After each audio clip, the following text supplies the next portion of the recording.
ये कहानी एक व्यापारी की है जिसके बेटे अंबर के मोटापे की वजह से उनकी चिंता बढ़ती जा रही थी, लेकिन अंबर ने अपने जीवन में कुछ ऐसा कर दिखाया था जिससे उसने अपने देश के साथ साथ विदेश की जनता का भी दिल जीत लिया। अंबर के पिता व्यापार की दुनिया के महाराजा थे। वह दुनिया के हर क्षेत्र में एक पर एक रिकॉर्ड दर्ज करते जा रहे थे, लेकिन अंबर अपने बचपन के दिनों से ही मोटापे की समस्याओं से ग्रसित था, जिससे उसे अपने दोस्तों के बीच हंसी का पात्र बनना पड़ता था। उसके स्कूल में कई छात्र उसे चढ़ाने के लिए मोटा भाई कहकर बुलाते थे। हालांकि अंबर को इस शब्द से कोई खास आपत्ति नहीं थी, क्योंकि गुजरात में मोटा भाई का मतलब बड़ा भाई माना जाता है। अंबर के रसूख की वजह से भले ही लोग उसके सामने ज्यादा कुछ नहीं कहते, लेकिन पीठ पीछे मजाक उड़ाने से भी पीछे नहीं हटते। अंबर ने अपने मोटापे से छुटकारा पाने के लिए बहुत मेहनत की और कुछ हद तक उसे कामयाबी भी मिली, लेकिन शारीरिक तत्वों की कमी की वजह से वह दोबारा तेजी से मोटा होने लगा। बड़े से बड़े डॉक्टर्स भी अंबर का वजन कम करने में कामयाब नहीं हो पा रहे थे। धीरे धीरे अंबर निराश होने लगा। शहर में लोगों के भद्दे मजाक से परेशान होकर उसने तय किया कि वह अपने गांव जाकर अपनी दादी के साथ रहेगा। अंबर के पिता उससे बहुत प्यार करते थे। वह अपने बेटे को खुश रखने के लिए कुछ भी करने को तैयार थे। उन्होंने अपने बेटे की इच्छा पर उसे गांव भेज दिया। गांव में अंबर का एक बहुत बड़ा फार्म हाउस था, जहां वह अपनी दादी के साथ रहने लगा। धीरे धीरे अंबर को गांव का वातावरण अच्छा लगने लगा। वह यहां प्रकृति के बीच शांति महसूस करने लगा। उसे अपने अकेलेपन से प्यार हो चुका था। एक दिन अंबर गांव की पहाड़ी के ऊपर बने छोटे से मंदिर में पहुंचता है। वहां उसे एक व्यक्ति ध्यान में बैठा दिखाई देता है। अंबर उसके पास पहुंच जाता है। कुछ देर बाद जैसे ही उसकी आंख खुलती है, वह अंबर को देखकर मुस्कुराते हुए कहते हैं, क्यों परेशान हो? अंबर उनकी तरफ आश्चर्यचकित होकर देखता है। दरअसल अंबर के दिल में उठ रहे तूफान को उन्होंने पहचान लिया था। अंबर उनसे पूछता है कि मैं अपने जीवन में क्या करूं कि अपनी प्रतिभा दिखा सकूं और सबकी नजरों में आदर पा सकूं। अब मुझे कोई रास्ता नजर नहीं आ रहा। कई लोग मेरे मोटापे की वजह से मुझे सहानुभूति के भाव से देखते हैं, लेकिन मैं अपनी शारीरिक कमजोरी से ऊपर उठकर कुछ करना चाहता हूं। अंबर की बातों को गंभीरता से समझने के बाद उस व्यक्ति ने अंबर को कुछ ही घंटों में एक ऐसा सच बताया जिससे अंबर की दुनिया बदल गई।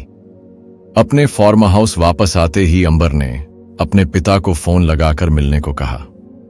अंबर के अचानक इस तरह बुलाने से उसके पिता घबरा गए। वह तुरंत अपने निजी हेलीकॉप्टर से अपने बेटे से मिलने पहुंचे।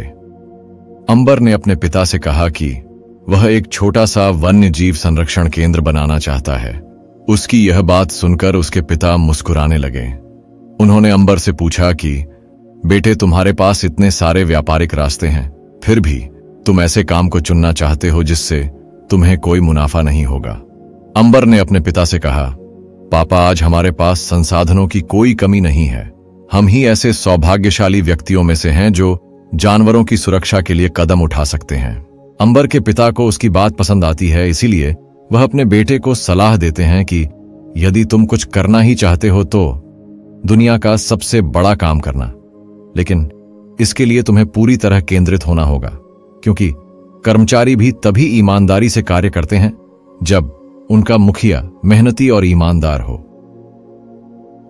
अंबर के पिता ने तो उसे उसके काम के लिए प्रोत्साहित किया, लेकिन जैसे ही अंबर के भाई बहन को उसकी इच्छा का पता चला तो उन्हें अंबर की सोच पर हंसी आई, क्योंकि आज के जमाने में सभी अपनी जिंदगी को बेहतर बनाना चाहते हैं, लेकिन अंबर की चाहत तो बिल्कुल अलग थी। अंबर के भाई बहनों ने भी उसे समझाने का प्रयास किया, लेकिन अंबर अपना मन बना चुका था। उसने कर्मचारियों की मदद से धीरे धीरे एक विशाल जंगल को वन्यजीव संरक्षण केंद्र में तब्दील कर दिया, जहां दुनिया भर से बीमार और कमजोर हो चुके जानवरों को लाया जाने लगा। देखते ही देखते अंबर का काम बढ़ने लगा। देश विदेश से बड़े बड़े वैज्ञानिक जानवरों से संबंधित जानकारी जुटाने के लिए अंबर के बनाए हुए केंद्र में पहुंचने लगे। कुछ ही सालों के अंदर अंबर की मेहनत ने असर दिखाना शुरू किया। जानवरों की बढ़ती हुई संख्या से पर्यावरण स्तर सुधरने लगा। अंबर ने कई ऐसी प्रजातियों को भी संरक्षित किया जो लगभग विलुप्ति के कगार पर थी। अंबर को पूरे विश्व में जानवरों के संरक्षण के लिए एथिकल बिजनेसमैन के तौर पर सम्मानित किया गया। अंबर की बढ़ती लोकप्रियता देखकर उसके पिता को अपने बेटे पर गर्व होने लगा। जब मीडिया के द्वारा अंबर से उसकी कामयाबी की वजह पूछी गई तो उसने अपनी सफलता का श्रेय अपने पिता के साथ साथ उस व्यक्ति को दिया जो कई साल पहले अंबर से एक पहाड़ी के ऊपर मिला था। अंबर ने सभी को बताया कि उस व्यक्ति ने मुझसे एक ही बात कही थी, जीवन में जो कुछ भी करना पाने की उम्मीद से नहीं, देने के लिए करना, क्योंकि तुम इस दुनिया से कुछ लेकर नहीं जा सकते, हां देकर जरूर जा सकते हो। और तभी से मैंने तय किया कि बैंक बैलेंस बढ़ाने के लिए तो बहुत से व्यापारी दिन रात लगे रहते हैं, लेकिन कोई भी आंकड़ा संतुष्टि के कगार पर नहीं रुकता, लेकिन देने की भावना से मिलने वाला प्रेम अद्वितीय होता है, जिसकी खुशबू जीवन को आनंदित कर देती है। इसलिए मैंने यह रास्ता चुना। अंबर की बात सुनते ही सभी तालियां बजाने लगे और उसके पिता मन ही मन उस व्यक्ति को धन्यवाद दिया जिन्होंने अंबर को एक अच्छी शिक्षा देकर इतनी ऊंचाइयों तक पहुंचा दिया, क्योंकि वह अपने बेटे को भली भांति जानते थे। यह बदलाव अविश्वसनीय था। दरअसल उन्होंने कभी नहीं सोचा था कि उनका बेटा जानवरों के प्रति इतना समर्पित होगा और अपने शारीरिक तकलीफ को भूलकर इतना बड़ा काम कर दिखाएगा जो हमारी कल्पना से भी परे था। अंबर की कामयाबी ने इतिहास रच दिया था। अंबर के बनाए हुए वन्य जीव संरक्षण केंद्र में आज हजारों जानवर आजादी से आनंदित जीवन जी रहे हैं और इसी के साथ यह कहानी खत्म हो जाती है।